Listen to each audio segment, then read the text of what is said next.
Captain Tom, your host for Island Boating, Island TV. Today we're going to talk a little bit about on-water navigation and charting. I know to some it's a mystery out there. There's a lot of poles sticking up out there, and people don't really understand what they're there for or have a meaning for them. So today we're going to explore that. I've got a couple charts out onto the table here. We're actually going to go on the water, take a look at a chart plotter, and hopefully give you some tips and pointers to help making navigation out there a little bit easier. Here's a typical chart. This one happens to be of the Grand Bahamas and the Abacos. All your charts are pretty much going to contain the same basic information, and it's all great information to know. So if you're planning a trip to a new region or new cruising grounds for yourself, it's good to lay out a plan of attack. As you can see on the chart here, we got a lot of information here which will be highlighted throughout the chart, and refer back to these so we know what's going on as we get to some of these specific areas. All your charts are going to have your longitude and latitude information on the side. They're all going to contain a compass rose so you can double check your bearing and your heading. As you can see here, we took the time and actually charted our route out across and through the Little Bahama Bank.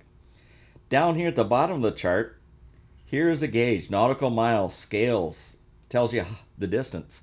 What's important about that is, hey, are we going to need fuel along the way? Are we going to need to pull into one of these locations? This is also going to set a timeline for you as well. So these are just a few things that's important about having this chart and taking the time ahead of time to lay out your course. For starters, I'd like to thank MarineMax of Cape Hayes for letting us use their beautiful 2020 28-foot Boston Whaler Outrage today. The boat is equipped with dual Raymarine 12-inch navigation screens. Here's something I really wanted to point out. When you fire up any of these pieces of equipment, you're going to get a disclaimer. This one happens to be right here. This product is an aid to navigation. By continuing, you accept responsibility for risk associated with using this product. Folks, they're there as a guide. You've got to use your eyes. The navigational markers are put in place. They're adjusted when need be. This is a great resource for us, so we're going to hit OK. We understand that we have to also watch where we're going. You simply just can't stare at the chart plotter. So here in just a second, we're going to actually get out on the waterway. We're just out in front of a Cape Hayes Marina right now. We're going to reposition the camera so you can actually see the markers. I'm going to explain them and what they mean as we go by them, and might make it a little more easier for you to understand their placement and what is this red right return thing really all about.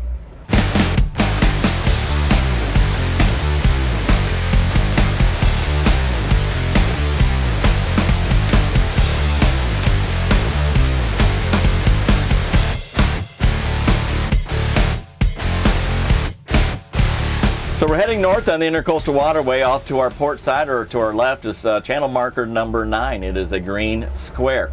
As we look ahead of us, you're going to see quite a bit of boat traffic today. It's a busy weekend, and a lot more markers out up in front of us. Well, what are they there for, and what do they really mean? Well, we are in the main channel right now. We are heading north on the Intercoastal Waterway. The Intercoastal Waterway travels north and south along the whole coast of Florida. The red markers will always be to the side of the mainland. The green will always be out to the side of the Gulf. Just kind of think it takes a lot of money to live on those Gulf islands out there. So green money is to the Gulf and red is to shore. This is as you travel north and south in the Intercoastal Waterway. You see there's a boat coming out at us right now out of a secondary channel.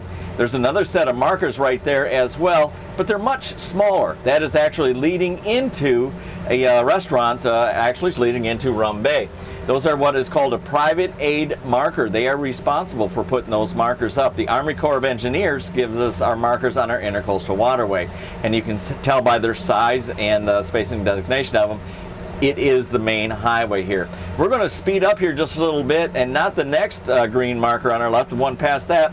That is a corner marker. Now what's important to know about your markers on your corners or your turns, on the outside of your turn, that is where the light will be. That's where it will be illuminated at night. So why don't we sneak up on there and get a photo of that as well. So here we are coming up to an outside turn.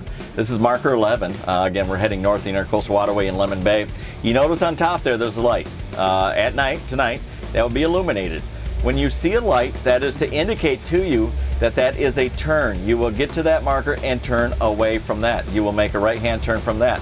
As we pan forward up here, we're going to notice that we got some red and a green way up there. That red on the very, very outside is going to have a light on it as well, indicating yet another turn. Another thing to keep in mind is the facing of the sign itself. If we can pan over to number 12 to the right here real quick, the way that the panel faces, if you attack it straight on, that kind of gives you the direction of the channel. Now, every now and then, a big windstorm or a boat may bump them and turn them, but usually they indicate the direction that you need to be going. So if you come up on one of these markers at a really odd angle, slow down, reevaluate your situation. From here, we're going to head on up to a channel that's going to take us out of the Intercoastal Waterway. We're going to call it our exit ramp out to the Gulf. Along our travels, you are going to find signs such as this here. This is a manatee zone, slow speed, minimum wake. This means that we have exited just outside of the channel. If we were to venture on the other side of that marker, we'd have to proceed at slow speed, minimum wake. You notice there was no numbers on that sign. If there's no numbers on that sign, usually means it's going to be slow speed, minimum wake. We're now at the intersection of Stump Pass. If you look in front of us, we still have our intercoastal marker in front of us. Facing the direction we're going, we're heading north. If we look off over to our port, and we're going to make a turn over there, you're going to see, well, we've got a couple jet skis heading in that way. We got a pontoon boat coming out there. That is our exit channel. We are now taking the exit ramp off the interstate, if you will. You do notice that the color has changed on the markers. The green is now on our right, and the red, well, it's on our left. Well, why did it do that? It did that because we are now heading out to big water. We are going to a larger body of water. We are heading out actually to the Gulf of Mexico. As we head out here, your chart plotter, if you're taking the time to look at that, will tell you that this is a local knowledge area. That means that the sandbars move here regularly, and you do have to keep an eye out for where you're going. They do their best to try and move the markers to adapt to that, but after any big storm, definitely keep your eyes open. One thing I want to point out as we're heading up this channel here is that we're heading the direction of this channel. It's kind of deceiving. As we turned into this channel, there was an intercoastal marker back there, number 17. A lot of people think that that's part of this channel. In fact, it is not. Again, we are heading towards the markers, the same direction as the facing of the markers, thus showing us this channel. This channel runs straight all the way back to the Intercoastal Waterway on that angle. So don't get the Intercoastal Waterway markers confused with your exit ramp markers. Simply what red right return means is when you're going, when we just made our turn from a larger body of water such as the Gulf of Mexico back in again, red is going to be on your right as you are returning to a smaller, safer body of water. In this case, that is the Intercoastal Waterway. Well, we're coming in Stump Pass. We're at channel marker 14. If you look off to the right there, right in front of us, we have a manatee zone, 25 mile an hour in channel, slow speed, minimum wake outside of channel. As I mentioned before, one of those marker boards are up there, and it does not have a number, and it usually means you have to maintain slow speed, minimum wake. That has a number. That means we can get back up on plane and go. At number 14, here's where we make our hard right-hand turn back into the channel, and we want to follow those channel markers all the way in to the Intercoastal Waterway. What a great feature. We're on Skyhook. I just hit a button down there. The boat's holding us into position. You need to experience it for yourself, but that's not why we stopped. I want to stop and talk just a minute about the rules of the road, and there's a guide that you should have on your boat. If you do not have the rules of the road guide, please come to MarineMax of Cape Hayes. I have extras. I have spares. Any vessel 26 foot or larger are required to have that on board.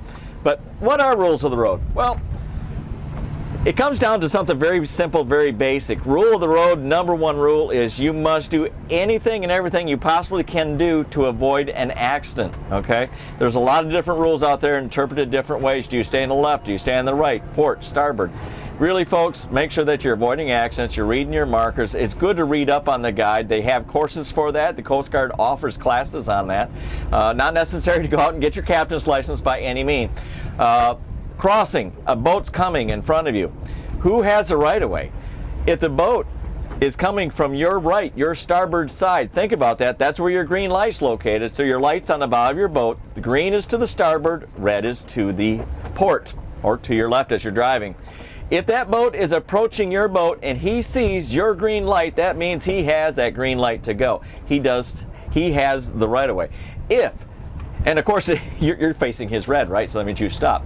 If he's coming from the other direction, then that means you're going to be seeing his green, he's seeing your red. It's as simple as that. Horn signals, they talk about that all the time. Yeah, you can use them, look them up, understand them. Nobody pays attention to them. I'm not saying don't use your horn signals, but I'm saying if you do, sometimes you can confuse the situation. A lot of recreational boaters out here, a lot of people that are just renting boats and out for the first time and having a great time. I hope this helped out a little bit with some of the rules of the road, some of the markers. Hey, the markers are put there for people who don't know where they're going, all right? That's no joke. It's an aid, it's to guide you. You'll see a lot of people that are outside of the markers. Hey, maybe they know where they're going, or maybe they're getting ready to hit that sandbar that we're all going to hit one day. So if you had any further information, please stop by my store, MarineMax of Cape Hay. Stop in. We'll go over the charts. We'll go over the chart plotters, help you any which way we can. We hope you enjoyed this portion of island boating, and we hope you find it helpful. So we got back on the Intercoastal Waterway and heading up to Skips. Again, we got hungry out here today. We are now at Intercoastal Marker 21A green. Here we are going to make a turn to the right, and you're going to see the entrance into Skips up Angel Creek. And there we're going to find a little out of the way place that maybe a lot of you folks don't know about.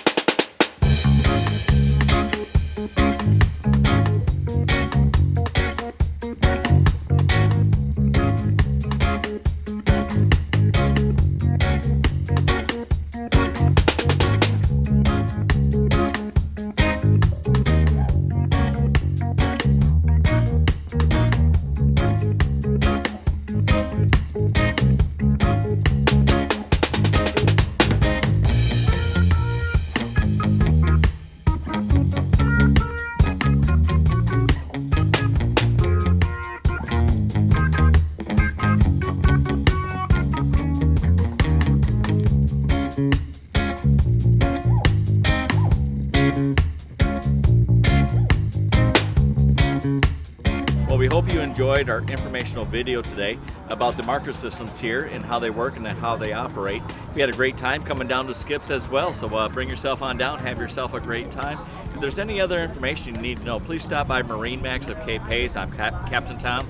And again, I want to thank MarineMax for giving us this beautiful Boston Whaler 28 outrage to take out today. Remember, rules of the road. Anything and everything you can do to avoid an accident. The right-of-way, as far as that goes, stop, turn your boat, give them a side of your boat, make sure they know what direction you're going. There's a lot of folks that are out here, are rental boat people. Please don't get upset with them. Remember, not everybody started out as a professional, right? Okay, so have a great time, have a lot of fun. Need any extra information whatsoever, please stop by MarineMax of Cape Hayes. We're located right next to Lever Rocks Restaurant, 7090 Placida Road.